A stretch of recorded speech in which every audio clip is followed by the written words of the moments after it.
Hello everyone and welcome to today's video. Today I'm doing a new video on the 2026 New York gubernatorial election, which looks at a new poll between incumbent Democratic Governor Kathy Hochul and New York Republican Representative Stefanik and shows a very competitive race.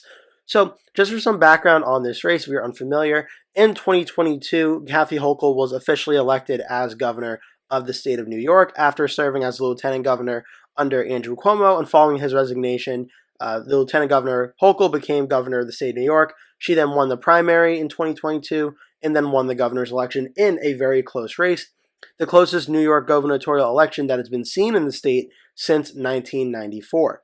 Hochul announced her intention to run for re-election in 2024, but due to her lower approval ratings and the poor Democratic performance in 2022, a lot of Democrats have been talking about the possibility of trying to primary challenge Hochul.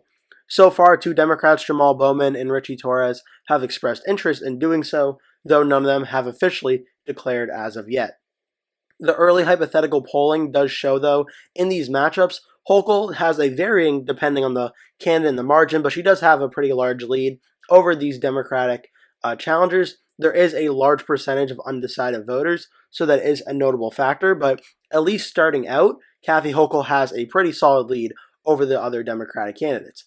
If the Democrats were to coalesce around one candidate versus Hochul, things could maybe get more competitive. But right now, it looks like she would probably win the Democratic primary and be renominated as the Democratic candidate for governor once again. On the Republican side of things, this race is completely wide open.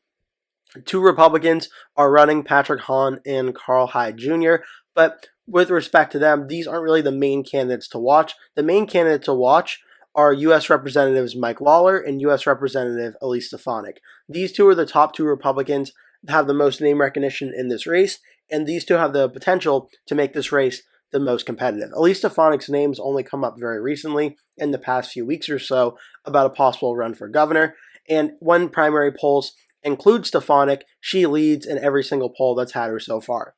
Before that, Mike Lawler and Bruce Blakeman, another Republican Nassau County executive, have had two polls from Siena College from back in March and back in April that showed they were going back and forth in a very close race with a large amount of undecided vote. Once Stefanik's name is thrown into the mix, she leads over the Republican field in two polls by very large margins, and about a 13-point lead over Lawler in the newest Siena College poll, which would be about a likely Republican margin on that. Still, 30% of the vote is undecided, but right now, Stefanik brings the most name recognition to this race, and if she were to run, she would likely win the Republican primary without too much of a problem or too much trouble. As for the rankings, though, Cook Politico and Sabado Crystal Ball have New York listed as likely Democrat. Inside Elections has it as a battleground. In polls that have been done so far, Kathy Hochul leads Bruce Blakeman 44-36, but a new poll from the Coefficient, which is a Republican-aligned pollster, so you do have to take that with a grain of salt, Kathy Hochul only leads Elise Stefanik 43% to 42%, a 1-point margin of victory for Hochul, and a 3.3% margin of error poll. 1,163 voters in the sample size, 15% say they are undecided in this matchup. So it is a Republican-aligned poll, so you do have to take that into account and not overreact to this too much. But the previous poll from Gray House, another Republican pollster, showed Hochul versus Stefanik would be a relatively competitive matchup, about a 6-point lead for Hochul. This race is only a 1-point lead with a larger sample size and smaller margin of error. It is still worth noting that there is 15% who say they are undecided in this race, and that's very good news in this situation for Kathy Hochul when you remember the state of New York in 2024, despite President Trump having one of the best showings for a Republican in the state in a very long time, Kamala Harris still won the state over Donald Trump by 12.6%, Trump getting around 43.31%, Harris getting 45.91%. So when you look at the poll and you get the numbers of it, Stefanik having 42%, Hochul having only 43%, you could argue that's more a case of Hochul way underperforming than Stefanik way overperforming. At 42% of the vote, Stefanik would only be about 1 point shy of what Donald Trump got in 2024. What's interesting is that in this poll, Hochul only has 43% and still 15% of the vote is undecided. Now, again, it is a Republican pollster, but in large part that would due to the fact that Kathy Hochul is not very popular in her own state among Republicans and independents especially. She still holds decent approval rating among Democrats. The reason New York's getting talked about so much was, as the Wikipedia page mentioned, in 2022, Hochul versus Republican Lee Zeldin was a very close race. It ended up being 6.4%, a likely Democratic win, but in the Democratic stronghold state of New York. We saw larger election margins than New York in places like Pennsylvania and in Michigan and in Minnesota than we did in the state of New York. And Maine voted more Democratic than New York, and Connecticut. Neighboring Connecticut voted more Democratic than New York. So, despite being a pretty reliable Democratic stronghold at the presidential and Senate level, New York showed a very competitive governor's race in 2022.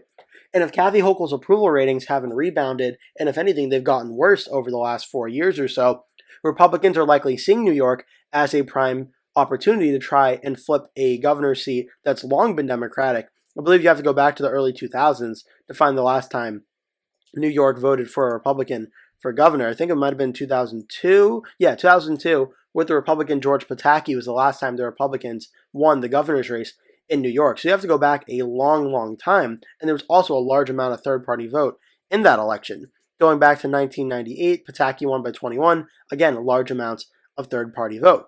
Otherwise, New York's been hard to find Republican elections. George Pataki won against, I believe this was Andrew Cuomo's father, by about 3.3%. If the Republicans were to win, it'd probably be something like this, where third-party vote would narrowly help them out. But 2022, Zeldin got 46.8%. The question will be, can Stefanik expand on that margin and get higher up? Because this poll is certainly very good news for her, that Hochul is only leading her by 1%.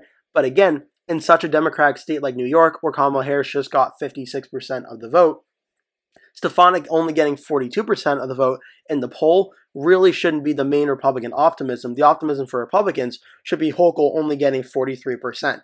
So what I'm saying is, if the Republicans, a day after election night 2026, say they won the New York governor's race, it's more likely going to be the fact that it wasn't that the Republicans were able to do so well and win it. It's more likely the fact that Kathy Hochul did so poorly and cost the Democrats a governor's race. Because based on the 2024 results, where Kamala Harris won the state by 12.6% against Donald Trump, don't get me wrong, that's still very good for the Republicans. From 2020 to 2024, Trump got 10.5% more Republican votes in New York. He did 10.5% better than he did in 2020. He did about 10 points better than he did in 2016. And Trump in 2024 did 15 points or so better than Mitt Romney did in 2012. So Trump certainly seemed to unlock a lot of Republican votes in a general election for president in New York that weren't there before, but even then, New York would still be in the likely Democratic column. If the Republicans win the governor's race in 2026, you have to look back to the 2022 race where Hochul versus Zeldin was a close race and hope the Republicans can repeat that. The difference being was that in 2022, it was supposed to be a very good midterm for the Republicans. It was Joe Biden's midterm election. This time around, it'll be Donald Trump's midterm election. Historical precedent does suggest it should be a very good night for the Democrats. Currently, President Trump's approval ratings are actually relatively strong. They've gone up in recent weeks. Trump is only negatively approved of by 1.6%. The generic vote right now currently has the Democrats leading by about 2 points. So the jury's still out on what the election environment will be like for 2026. But you would think, given the way New York voted, even in 2022, which was a competitive race, shows New York can be competitive. The recent presidential race shows the Democrats still should have a likely advantage in this race. So for the governor's race right now, my most recent prediction, I did video, had Republicans winning 20, Democrats winning 16. I had New York in the likely Democratic margin with about an 8 to 9% win for Kathy Hochul at this time, because I do think her approval ratings are going to hurt her and the election is going to be close. But can Republicans actually get enough votes in the state of New York to win when we're going to see a large number of Democratic votes coming out of right here surrounding New York City, coming out of Manhattan and the Bronx and Queens? All these Democratic votes may be a little bit too much for Republicans to end up trying to be able to flip the state, but we'll have to wait and see.